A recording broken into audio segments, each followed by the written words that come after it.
The Life and Sad Ending of Mahalia Jackson. General critical consensus holds Mahalia Jackson as the greatest gospel singer ever to live, a major crossover success whose popularity extended across racial divides. She was gospel's first superstar, and even decades after her death remains, for many listeners, a defining symbol of the music's transcendent power. With her singularly expressive contralto, Jackson continues to inspire the generations of vocalists who follow in her wake. Among the first spiritual performers to introduce elements of blues into her music, she infused gospel with a sensuality and freedom it had never before experienced, and her artistry rewrote the rules forever. Born in one of the poorest sections of New Orleans on October 26, 1911, Jackson made her debut in the children's choir of the Plymouth Rock Baptist Church at the age of 4, and within a few years was a prominent member of the Mount Moriah Baptist's junior choir. Raised next door to a sanctified church, she was heavily influenced by their brand of gospel, with its reliance on drums and percussion over piano. Another major inspiration was the blues of Bessie Smith and Ma Rainey.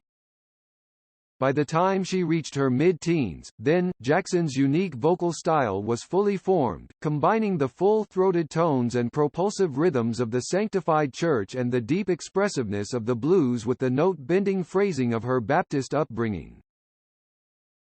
After quitting school during the 8th grade, Jackson relocated to Chicago in 1927, where she worked as a maid and laundress. Within months of her arrival, she was singing leads with the choir at the Greater Salem Baptist Church, where she joined the three sons of her pastor in their group the Johnson Brothers. Although other small choir groups had cut records in the past, the Johnson Brothers might have been the first professional gospel unit ever, the first organized group to play the Chicago church circuit. They even produced a series of self-written musical dramas in which Jackson assumed the lead role. Her provocative performing style, influenced by the Southern sanctified style of keeping time with the body and distinguished by jerks and steps for physical emphasis, enraged many of the more conservative Northern preachers, but few could deny her fierce talent. After the members of the Johnson Brothers went their separate ways during the mid-30s, Jackson began her solo career accompanied by pianist Evelyn Gay, who herself later went on to major fame as one half of gospel's Gay Sisters. During the week, Jackson also went to beauty school, and soon opened her own salon.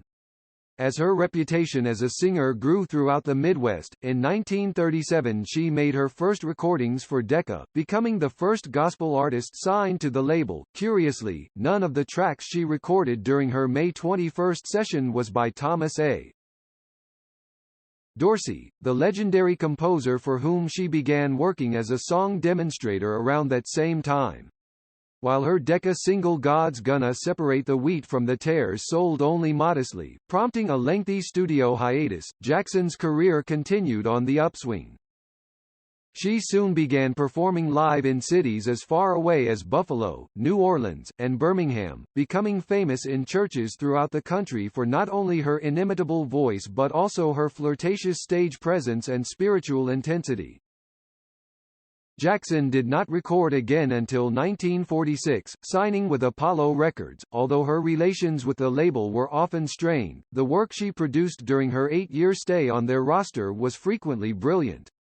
While her first Apollo recordings, including I Want to Rest and He Knows My Heart, fared poorly, so much so, in fact, that the label almost dropped her, producer Art Freeman insisted Jackson record W.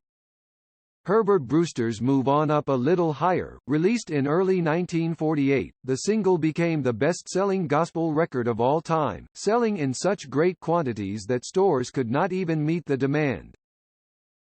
Virtually overnight, Jackson became a superstar. Beginning in 1950, she became a regular guest on journalist Studs Terkel's Chicago television series, and among white intellectuals and jazz critics, she acquired a major cult following based in large part on her eerie similarities to Bessie Smith.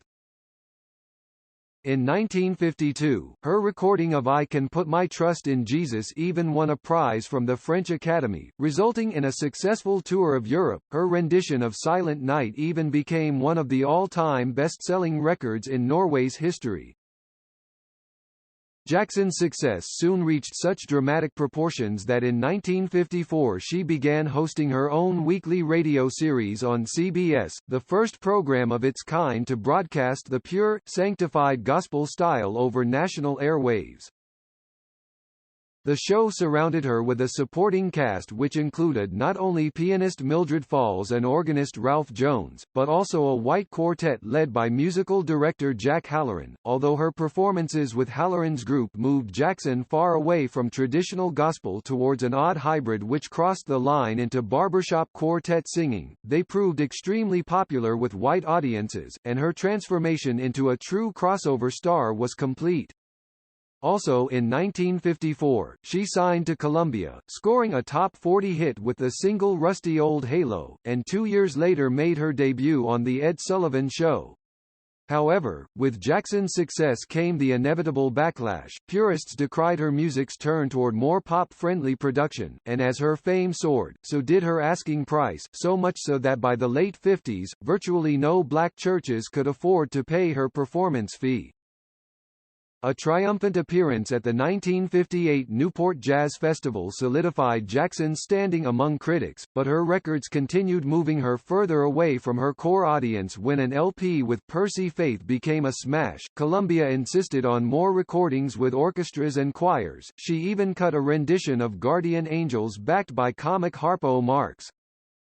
In 1959, she appeared in the film Imitation of Life, and 2 years later sang at John F. Kennedy's presidential inauguration. During the 60s, Jackson was also a confidant and supporter of Dr. Martin Luther King, and at his funeral sang his last request, Precious Lord. Throughout the decade she was a force in the civil rights movement, but after 1968, with King and the brothers Kennedy all assassinated, she retired from the political front. At much the same time, Jackson went through a messy and very public divorce, prompting a series of heart attacks and the rapid loss of over 100 pounds. In her last years, however, she recaptured much of her former glory, concluding her career with a farewell concert in Germany in 1971. She died on January 27, 1972.